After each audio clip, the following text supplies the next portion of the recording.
आगे बढ़ने से पहले लाइक, शेयर और सब्सक्राइब जरूर करें ताकि आने वाले मूल्यवान शॉर्ट लेक्चर वीडियोस और जरूरी लर्निंग कंटेंट कभी ना छूटने पाएं। नमस्ते। इस ऐतिहासिक सफर में आपका स्वागत है।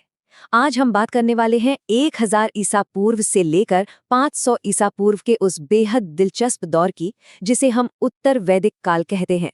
जरा उस दृश्य की कल्पना कीजिए। घने जंगल धीरे धीरे कट रहे हैं और उनकी जगह नदियों के किनारे खूबसूरत बस्तियां और विशाल साम्राज्य आकार ले रहे हैं। सुनहरी धूप में चमकते खेत, घोड़ों और रथों की आवाजें और वैदिक ऋषियों के पवित्र यज्ञों का धुआं।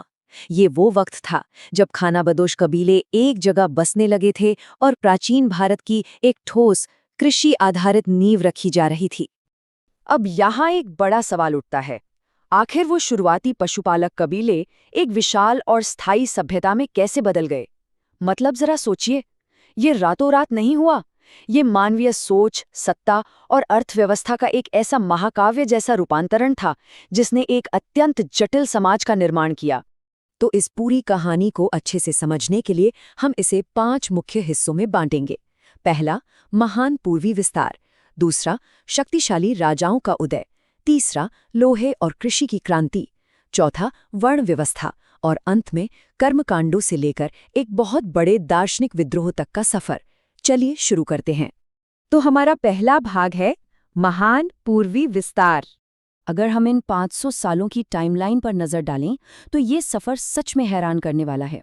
देखिए, 1000 ईसा पूर्व के आसपास लोहे का इस्तेमाल और वो खास पेंटेड ग्रे वेयर यानी चित्रित धूसर मिट्टी के बर्तन बनने शुरू होते हैं। फिर 800 ईसा पूर्व तक ये लोग गंगा के उपजाऊ मैदानों में फैल जाते हैं और 600 ईसा पूर्व तक आते आते 16 विशाल महाजनपद या कह लीजिए बड़े राज्य खड़े हो जाते हैं। 500 ईसा पूर्व तक पहुंचते पहुंचते समाज एक बहुत बड़े वैचारिक बदलाव की ओर मुड़ चुका था। इन दोनों युगों के बीच का जो फर्क है ना, वो एकदम साफ है। पहले जहां प्रारंभिक वैदिक समाज सिर्फ सिंधु घाटी तक सीमित था और छोटी जनजातीय इकाइयों में रहता था, वहीं उत्तर वैदिक काल तक आते आते वो गंगा के विशाल मैदानों तक फैल चुके थे। अब इस पूरे इलाके को आर्यवर्त, मध्य देश और दक्षिण पथ जैसे नामों से जाना जाने लगा। और सबसे दिलचस्प बात, अब उन्हें 2 महासागरों के बारे में भी पता चल चुका था। दुनिया उनके लिए अब बहुत बड़ी हो चुकी थी। अब आते हैं हमारे दूसरे भाग पर, शक्तिशाली राजाओं का उदय। जैसे जैसे इलाके बड़े हुए, राजनीति भी बदल गई। जो पहले सिर्फ छोटे छोटे कबीलों के मुखिया हुआ करते थे, वो अब बड़े और ताकतवर शासक बन गए थे। अपने इस विशाल राजपाट को दिखाने के लिए उन्होंने बड़ी बड़ी उपाधियां लेनी शुरू कर दी। मध्य इलाके में राजा, पूर्व में सम्राट, दक्षिण में भोज, उत्तर में विराट और पश्चिम में स्वराट।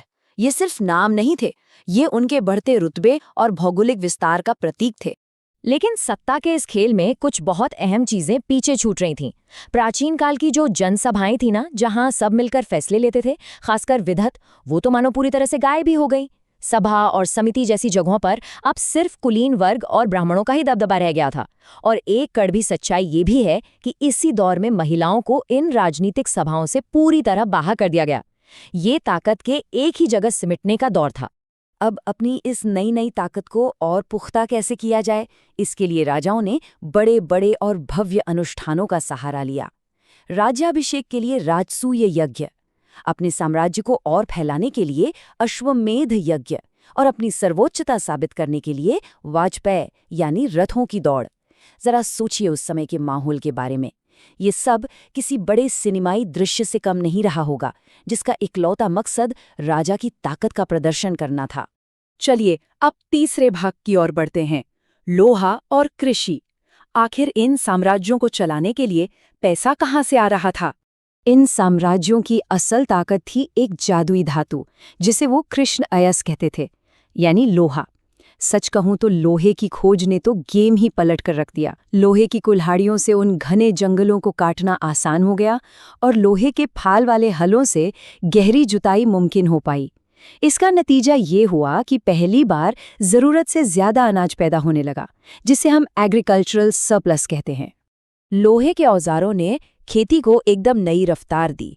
गोधूम यानी गेहूं, यव यानी जौ, व्रीहि मतलब चावल और इक्षु यानी गन्ना, ये वो फसलें थीं जो बड़े पैमाने पर उगाई जाने लगी। कमाल की बात देखिए कि हजारों साल बाद आज भी ये चीजें हमारी डाइट का कितना अहम हिस्सा है ना।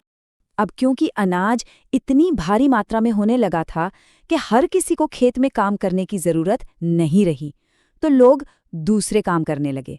समाज में एकदम से नए नए पेशे उभर कर आए। कोई बेहतरीन रथ बना रहा है, कोई लोहे के हथियार, तो कोई खूबसूरत कपड़े बुन रहा है। चमड़े का काम करने वाले, बढ़ई, मछुआरे, ये सब मिलकर एक बहुत ही हलचल भरी और समृद्ध अर्थव्यवस्था का निर्माण कर रहे थे। लेकिन इस आर्थिक विकास ने समाज को एक नई और जटिल शक्ल दी। ये है हमारा चौथा भाग, वर्ण व्यवस्था। शुरुआत में जो काम के आधार पर बने लचीले समूह थे, वो अब एक बेहद सख्त 4 स्तरीय वर्ण व्यवस्था में बदल चुके थे। सबसे ऊपर ब्राह्मण, जो पुरोहित थे और सबसे ताकतवर माने जाते थे। फिर क्षत्रिय, जो योद्धा और शासक थे। उसके बाद वैश्य, जिनमें व्यापारी और किसान आते थे और यही असली करदाता थे। और सबसे नीचे शूद्र, जिन्हें बाकी वर्गों की सेवा का काम सौंपा गया। इस बंटवारे ने पूरे सामाजिक ताने बाने को बदल कर रख दिया। समाज में कौन कहाँ खड़ा है, इसकी एक बहुत बड़ी पहचान बन गया उपनयन, यानी जनेऊ पहनने का संस्कार। ये एक तरह का पास था जो आपको वैदिक अध्ययन का हक देता था, और ये हक सिर्फ ऊपर के 3 वर्णों को मिला। शूद्रों को पवित्र धागे से बिल्कुल अलग रखा गया, यहाँ तक कि उनके लिए गायत्री मंत्र पढ़ना भी सख्त मना था। ये एक बहुत ही गहरी विभाजन रेखा बन गई थी। उस समय ये भेदभाव कितना गहरा था, इसका एक बहुत ही तीखा उदाहरण हमें ऐतरेय ब्राह्मण के एक अंश में मिलता है। इसमें साफ लिखा है कि एक वैश्य करदाता है जिसे इच्छानुसार सताया जा सकता है, और एक शूद्र दूसरे का सेवक है जिसे इच्छानुसार पीटा जा सकता है। ये लाइनें सुनने में काफी कठोर लगती हैं, लेकिन ये उस दौर की एक बहुत ही कड़वी सच्चाई बयान करती है कि निचले तबके के लोगों को किस भयानक सत्ता असंतुलन का सामना करना पड़ रहा था। और इन्हीं सब चीजों के बीच समाज में एक आध्यात्मिक हलचल शुरू हो चुकी थी। हम पहुंच गए हैं अपने आखिरी भाग पर, अनुष्ठान से विद्रोह तक। जैसे जैसे समाज बदला, उनके देवता भी बदल गए। ऋग्वैदिक काल के तूफानों और आग के देवता इंद्र और अग्नि अब उतने अहम नहीं रहे। उनकी जगह सृष्टि को रचने वाले प्रजापति सबसे ऊपर आ गए। संरक्षण के लिए विष्णु और विनाशक के रूप में रुद्र की अहमियत बढ़ गई। वहीं पूषण को मुख्य रूप से शूद्रों का देवता मान लिया गया। अब धर्म सिर्फ साधारण प्रार्थनाओं तक सीमित नहीं था, ये बड़े बड़े और बेहद महंगे यज्ञों में बदल चुका था। इन यज्ञों में बड़े पैमाने पर पशुओं की बलि दी जाने लगी थी। और सबसे अहम बात, इन पूरे कर्मकांडों पर पूरी तरह से ब्राह्मण वर्ग का ही कंट्रोल था। इसमें इतनी दौलत खर्च होती थी कि आम इंसान तो इन अनुष्ठानों को करने के बारे में सोच भी नहीं सकता था। लेकिन कहते हैं ना, जब कोई चीज बहुत ज्यादा कठोर हो जाती है तो उसके खिलाफ आवाज भी उठती है। इस युग के खत्म होते होते ठीक यही हुआ। इन भारी भड़कम कर्मकांडों के खिलाफ एक बहुत बड़ा बौद्धिक विद्रोह शुरू हुआ, और यहीं से जन्म हुआ उपनिषदों का। उपनिषदों ने इन बाहरी यज्ञों को नकार दिया और कहा कि असली ज्ञान अंदर है। उन्होंने पूरा ध्यान आत्मा और उस परम सत्य ब्रह्म की ओर मोड़ दिया।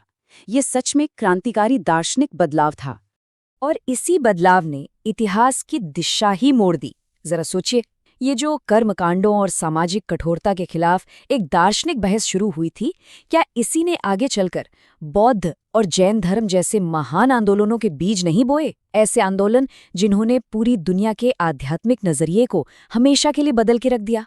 सोचिएगा जरूर इस बारे में। प्राचीन भारत की इस अद्भुत विकास गाथा को समझने के हमारे इस सफर में शामिल होने के लिए आपका बहुत बहुत शुक्रिया।